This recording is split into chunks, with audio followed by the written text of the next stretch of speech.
ज्यादा सीधे मत बनो, क्यों जरूरी है थोड़ी चालाकी।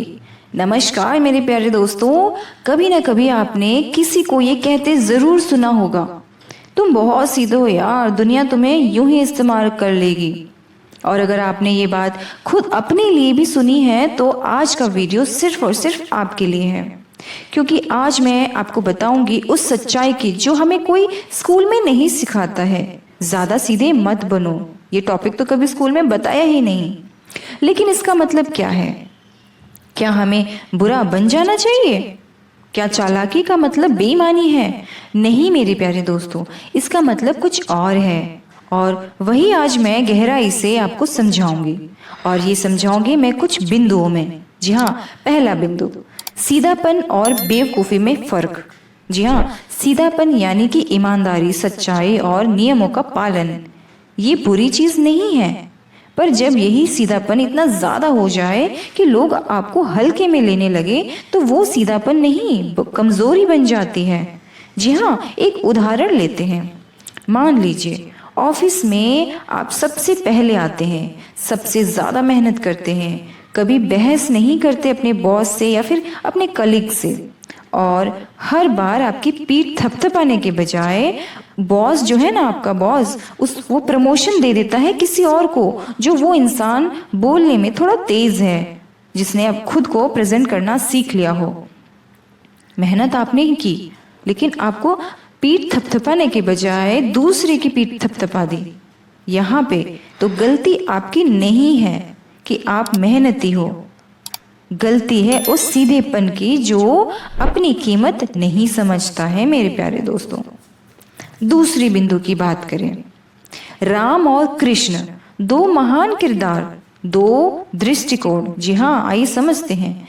राम जी मर्यादा पुरुषोत्तम कहे जाते थे, और कहे जाते हैं मतलब जो हर नियम का पालन करते थे।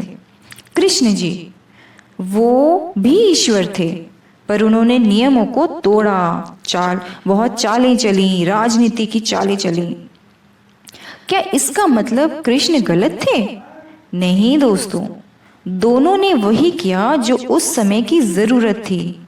जी हाँ, कभी राम बनो जब नियमों से काम चले, कभी कृष्ण बनो जब सामने वाला धूर्त हो।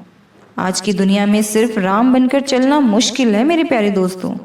जब हर तरफ प्रतियोगिता है, तब आपको थोड़ा सा कृष्ण भी बनना होगा। जी हाँ, तीसरी बिंदु की बात करते हैं, जरूरत से ज्यादा हाँ कहना क्यों खतरनाक है। जी हाँ, बहुत सारे लोग हर बात पर हाँ कहते हैं। किसी ने मदद मांगी, हाँ। किसी ने टाइम मांगा, हाँ। कोई काम दे गया, हाँ। आप ना कहना भूल ही गए हो। पर हर बार हाँ कहने का मतलब ये नहीं कि आप अच्छे हो, इसका मतलब है कि आप खुद की सीमाओं को नहीं पहचान पाते हो। जी हाँ, एक अच्छा इंसान वो होता है जो दूसरों की मदद करता है, और जो दूसरों की मदद करता है, पर एक समझदार इंसान वो होता है जो खुद को खत्म किए बिना दूसरों की मदद करता है मेरे प्यारे दोस्तों। जी हाँ, मैंने सही कहा, एक अच्छा इंसान वो होता है जो दूसरों की मदद करता है, पर एक समझदार इंसान वो होता है जो खुद को खत्म किए बिना दूसरों की मदद करता है। प्यारे दोस्तों, चौथे बिंदु की बात करते हैं। आज की दुनिया में स्मार्ट बनो, सिर्फ सीधे नहीं।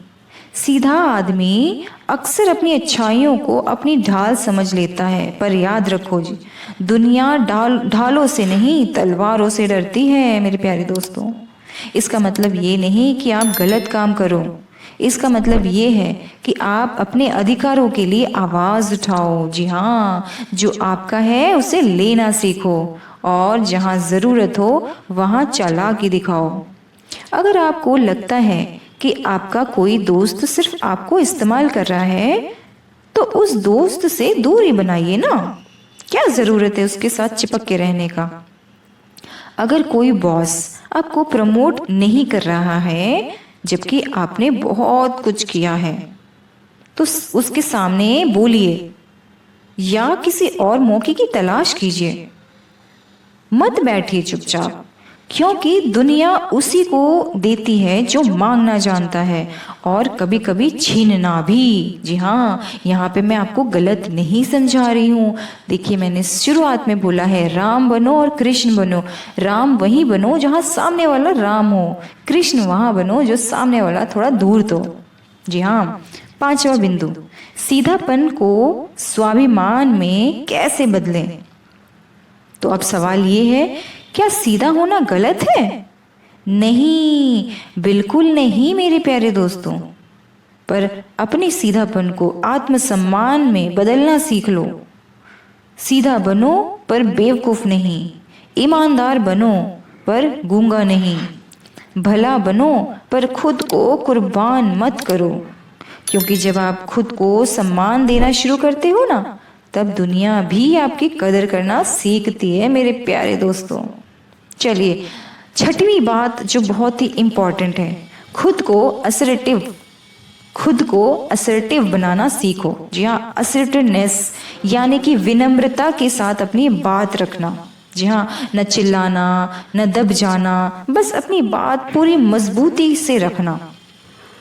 ये वही तरीका है जिससे आप सीधे भी रह सकते हो और लोगों को ये भी जता सकते हो कि आप कमज़ोर नहीं हो मेरे प्यारे दोस्तों। एक उदाहरण लेते हैं। अगर कोई आपसे कहता है कि आप उसकी रिपोर्ट पूरी कर देना, तो आप कह सकते हो कि ठीक है, मैं आपकी मदद करना चाहूँगा, लेकिन पहले मुझे अपनी प्राथमिकता पूरी करनी है। मेरा ये काम है, मैं ये कर लेता हूँ, फिर मैं आपका कर दूंगा।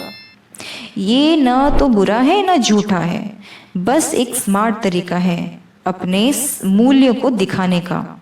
जी हाँ, सातवीं बात, 3 बातों को हमेशा ध्यान रखो। पहली बात तो ये है, दुनिया आपको वैसा ही ट्रीट करती है जैसा आप खुद को करते हैं। जी हाँ, अगर आप खुद को कमजोर मानते हो तो लोग भी वैसा ही मानेंगे। तीसरी बात में से दूसरी बात इंपॉर्टेंट है, ना कहना एक कला है। जी हाँ, और इसे सीखना जरूरी है। ना से किसी का दिल टूटता है, पर आपकी जिंदगी जरूर बनती है। जी हाँ, तीसरी बात, सीधापन तब तक खूबसूरत है जब तक वो आत्मसम्मान यानी आपके आत्मसम्मान को ठेस न पहुंचा दे। मेरे प्यारे दोस्तों, 8वीं और महत्वपूर्ण बिंदु, बदलाव कहाँ से शुरू करें। जी हाँ, अपने दिन की शुरुआत खुद से सवाल पूछकर करो। क्या मैं आज खुद के लिए खड़ा हो सका, या फिर क्या मैं आज खुद के लिए खड़ा हो सकूंगा अगर कुछ भी प्रॉब्लम आ गई मेरे सामने तो। छोटे छोटे निर्णयों में असर्टिवनेस लाओ, जैसे किसी को टालना, मना करना या अपनी प्राथमिकता को आगे रखना। और सबसे जरूरी मेरे प्यारे दोस्तों, लोग क्या कहेंगे इसे दिल से निकाल दो। जो लोग आपको सिर्फ आपके सीधेपन की वजह से पसंद करते हैं ना, ध्यान रखिए, वो लोग आपके आत्मसम्मान के नहीं, आपके साइलेंस के दीवाने हैं। जो आप चुपचाप रहते हो, हमेशा चुपचाप बातें मान लेते हो, हाँ कहना सीख लेते हो, हाँ ठीक है, वो आपके दीवाने सिर्फ इतना ही है कि आप साइलेंटली सब कर लेते हो। ठीक है, चुप रहना अच्छी बात है, लेकिन कहीं कहीं कृष्ण बनना तो जरूरी है मेरे प्यारे दोस्तों। मेरे प्यारे दोस्तों, इस दुनिया को भले लोगों की जरूरत है, लेकिन बेवकूफों की नहीं। इसलिए अगली बार कोई कहे कि तुम बहुत सीधे हो यार, तुम मुस्कुरा के कहो, मैं सीधा जरूर हूं पर मूर्ख नहीं, मैं नेक हूं पर कमजोर नहीं, मैं भला हूं पर बेबस नहीं। यही आत्मविश्वास आपकी ढाल बनेगा, यही समझ आपकी तलवार। जी हाँ, अगर आप भी अब से ये ठान चुके हैं कि अब ज़्यादा सीधे नहीं बनेंगे, तो इस वीडियो को एक लाइक शेयर ज़रूर कर दो मेरे प्यारे दोस्तों। कमेंट में ये लिखो कि अब मैं स्मार्ट बनूंगा। मेरे प्यारे दोस्तों, इस अच्छी सी वीडियो के लिए जल्दी से एक लाइक एंड सब्सक्राइब ज़रूर करिए। मिलती हूँ अगले अच्छे से वीडियो के साथ। धन्यवाद।